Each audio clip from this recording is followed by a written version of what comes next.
Welcome to a Starter and a Chaser podcast with your hosts, Joe Clarke and Jon Passow. So when they start shutting things down, when do we start dressing like Mad Max? The leather, the spikes.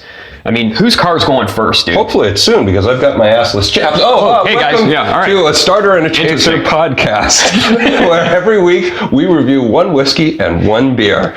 I am Jon Passow, Professional Brewer. And I am Joe Clarke, Whiskey Connoisseur. Well, the apocalypse is near, and or here, depending on how you view it. And in honor of that, Joe picked up a really interesting bottle.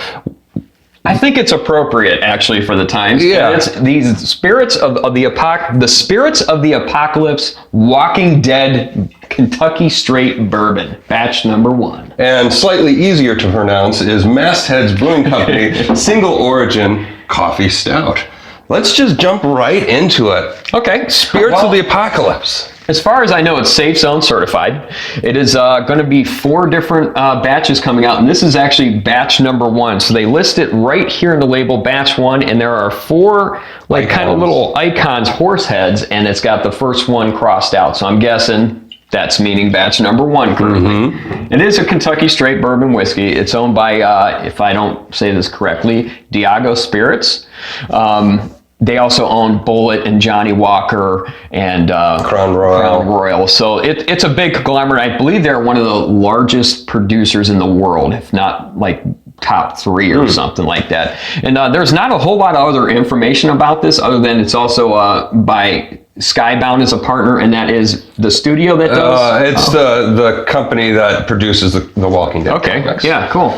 For those that don't know, Walking Dead started off as a comic book series that gained a lot of popularity, and then AMC TV station or TV channel picked them up and produced the Walking Dead TV show, and now we have all the spin-offs, and now we have whiskey. Yeah, we do. So want to get right into it? We're always a little questionable about these gimmicky, starbound kind of things, but we've been proven wrong in the past on past Absolutely. episodes, so we'll see how this one What's it look like?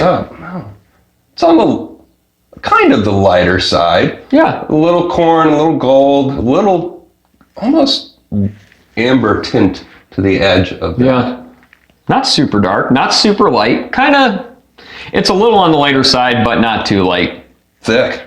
It is. It sticks to the glass big time. And we've been getting a lot of these really heavy drinks. I mean, this is hardly any. It takes a long time for the legs to show. Now let's get a nose on it. Wow. Actually, the nose is very pleasant. I was expecting something gimmicky to be normally high ethanol coming out. You don't really get a lot on the nose. Not the case. This has got a lot of dark fruits forward. Oh, yeah. Interesting. I'm not picking up a lot of the typical Kentucky bourbon notes like caramel and vanilla. I'm not getting a lot of that on the nose at all. A little bit of some kind of candy in the background of it, a little bit. So no alcohol burn to this at all. I mean, you can really take a nice breath on this, and it is 47% alcohol. So it's up there. So, I mean, what, 94 proof then? Yeah. Okay. So it's up there. So yeah, 94. Yeah. But yeah, you're right. It's not good at math. So, all right, let's take a sip. What do we got?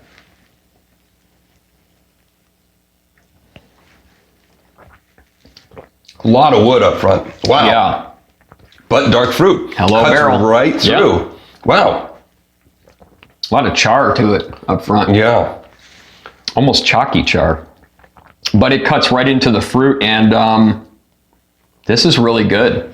I like this. I'm shocked upon the first taste. So let's go back for a second. Wow. So Corn sweetness. We're in the Cleveland Bourbon Co-op, and the reason why I picked this out is because one of the members, Ryan Blazak, was drinking this a few times actually recently and was saying how much of a great buy this is. He only spent about $10 on it in another state somewhere that was on sale. Here it was on sale for $19.99. I think it's appropriately priced actually. Absolutely. For a $20 bottle, well worth it. Yeah. And if you're a huge fan of the comic book series and enjoy whiskey, this is pretty much a no-brainer for you. Wow. I just get a lot of the dark fruit. It's all dark fruit. Well, I wouldn't say it's just all dark fruit. I mean, I get the barrel in there. I get the char. Yeah. I see what you're saying about the chalkiness. The more I drink of it, I'm actually pulling more dark fruit as we keep going. It just gets, the flavor just gets heavier and heavier with the fruits. Fig, plum. That's what I was smelling. A plummy smell. Okay. Yeah. There we go. Okay. It's got a good weight to it. It has a pretty good finish. I mean, you get that sweetness that moves into the finish, and then the barrel just really takes you home. You get a lot of barrel notes on this one, front and back. But it's nicely balanced. It's not a bad thing. It's not very, because some of the unbalanced stuff, you just get too much of this or too much of that, and it's overpowering. And no, you're not getting any tannins on this or anything like that. And it's a good drink for 1999. Yeah. Even I agree with that. Well done, guys. Yeah, absolutely. Awesome. I'm going to hit another one, just sail it away. As we can. But we will be right back with the Chaser. And by the way, if you're watching us on YouTube, hit the like button, hit subscribe, hit the bell so you get updates whenever we post a new episode. And we're going to come back with the Chaser. Shuffle out, zombie walk out, and bring back the... I don't know how to do that. the Mastheads Brewing Company Single Origin Coffee Stout. Which we both have not had that either. Yeah, so this is... Newbie episode. Yeah, absolutely. Cool. To a Starter and a Chaser podcast. We are now on to the Chaser, and as Joe has just been behind the scenes, jumping up and down, chomping at the bit. We have from Mastheads Brewing Company, the Single Origin Coffee Stout. Now, Mastheads Brewing Company, they started around 2017. They're located in downtown Cleveland, Ohio. And actually, the brewery and brew pub itself is in a really cool historic building down there. It was built in 1921, and originally it was an automotive dealership. So, Joe, being the mechanic that you are, you'd get a kick out of the building. The Single Origin Coffee Stout is, I believe it's a year-round production by them. It's 6.9% ABV, 30 IBUs, and it is a stout made with lightly roasted Ethiopian Yurga Chefe, I might not be pronouncing that right, coffee from Six Shooter Coffee Company. So let's crack this one open and see what we got. I'm interested to see what it looks like, because it's I'm guessing it's a darker beer, but not quite an imperial. No, at 6.9, it's definitely not an imperial. It's kind of mid-range for stout, for alcohol-wise. So are stouts usually all darker, and then imperial is the darkest? Is that how that goes? It's going to be the higher alcohol, more roast, more body, a little bit more hot bitterness to it too. But there's a lot of different stouts. There was actually now a white stout. Nice head on it. Yeah. Not as dark. Cool.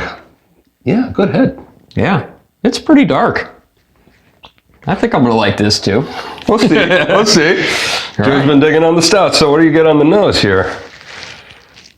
So on a lot of the stouts, I always get like a hint of the chocolate to it. Okay. What is with that? That is probably due to the roasted malts. A lot of your darker roasted malts that are going to give that dark color are going to have a kind of a chocolatey nose to it, a chocolatey flavor to it. And depending on how roasted the roasted grains are, they can swing way dark into chocolate, almost like burnt cigar ash as well. So that's probably what you're picking up. So this is coffee bean, because I'm getting a little bit of the coffee aroma on.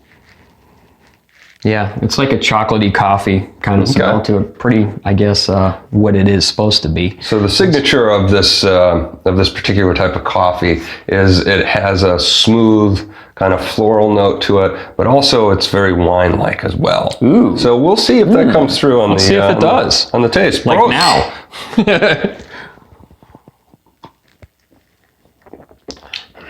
Ooh, a lot of roast coffee right up front. Heavy malt, dude. Yeah. Big time on the malt. Good malt sweetness to the backbone of that, though. It balances that roast beautifully.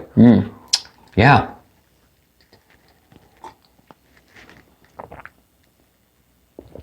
Yeah. I get the coffee in that. So I like coffee. As do I. I'm a mechanic by trade, and I got a big, long toolbox. And in the middle section of my toolbox, I have a coffee machine, and then I have a burr grinder. And walking into a shop, maybe people think it's weird when they see me. I walk in, you hit that button. I go change into my boots and stuff, and I come back out and I have fresh coffee. This has got that fresh, smooth coffee kind of flavor feel to it. Absolutely. And with some chocolate, heavy on the malts. Oh man, this is really good. The mouthfeel on it is fantastic. Yes, it's smooth, pillowy, creamy. It's smooth, it's creamy, medium, not super heavy. No. It's for a stout. You don't think refreshing. You think heavy drinker, slowly to drink it, but this is refreshing. This is very refreshing. Yes. I'm impressed. By the obviously, I'm complexity impressed. of I'm this. going through it pretty good. Yeah, I know. 60 seconds. Wow, that is a lot of coffee. Yeah. And I dig it. A lot of times your roasted malts are going to really overpower some of the lighter coffee notes. That's why usually when I brew a coffee beer, I use, French roast. I use the heavier roasted coffees to stand up to that roasted malt. But this is a light roast, and it is cutting right through that roasted grain note to it. So these dark beers are they're pretty heavy on the flavors, and for it to cut through like that is pretty neat, man. Yeah. It's there. If you like coffee, you will definitely like this. And if you like coffee and your stout beers, this is win-win. And this shouldn't come as too big of a surprise for me, because I'm a big fan of Mastheads, and what they specialize in are really two things. I mean, they do great stuff for other styles as well, but stouts and hazy IPAs, I feel, are like what they shine. And this being a stout, man, they nailed it. Oh, big time. They nailed it. Yeah, absolutely. This will definitely be in a rotation for me. Now, that was the Chaser. What did we think, going back to The Walking Dead whiskey? I'm going to have two reviews on it. For a bourbon in general, I'm going to be at almost 1.5 thumbs. For being a celebrity endorsed product like that really surprised me at how good it is, it'll also get 2 thumbs up. So it's kind of 2 reviews on 2 separate things. Do you understand what I'm saying here, guys? So yeah, it's very good. Do I think it's worth the $19.99? Yes. I'm gonna give it. Man, this one's tough. It is. It's tough because what your expectations. What my expectations. Putting my expectations aside, I'll just drink some. I think 1 thumb up and 3/4 of a second thumb. It was really good. It's really smooth. Great value for the price. Not quite 2 thumbs up, but getting really close. Now, single origin coffee stout from Masthead Brewing Company. Joe gives it an instant 2 thumbs up.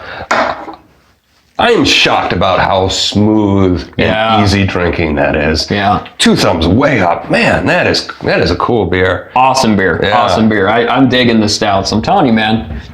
Stouts, dude. They're crushing it for me. Well, we'll swing back to a wheat beer eventually here and see if he changes his mind. No, I'm a wheater now. Yeah, right. So, thank you for watching. That is this week's episode of A Starter and Chaser. If you have a donation of a whiskey or beer that you'd like to send us for possible inclusion on a future episode, shoot us an email at whiskeyandbeer@starterandchaser.com. That is also our website, starterandchaser.com. Also, you can hear us on a lot of the platforms if you're not wanting to watch anything on your screens or anything like that. You can hear us on Apple Podcasts, Anchor FM, Breaker, Spotify, all the major ones. The links are right there below. So enjoy, guys, and thank you for listening to us and watching us. We'll catch you guys next week. Now, about the apocalyptic assless Is there chaps. somebody we can call to find out exactly the date that we can start dressing like that and it's acceptable?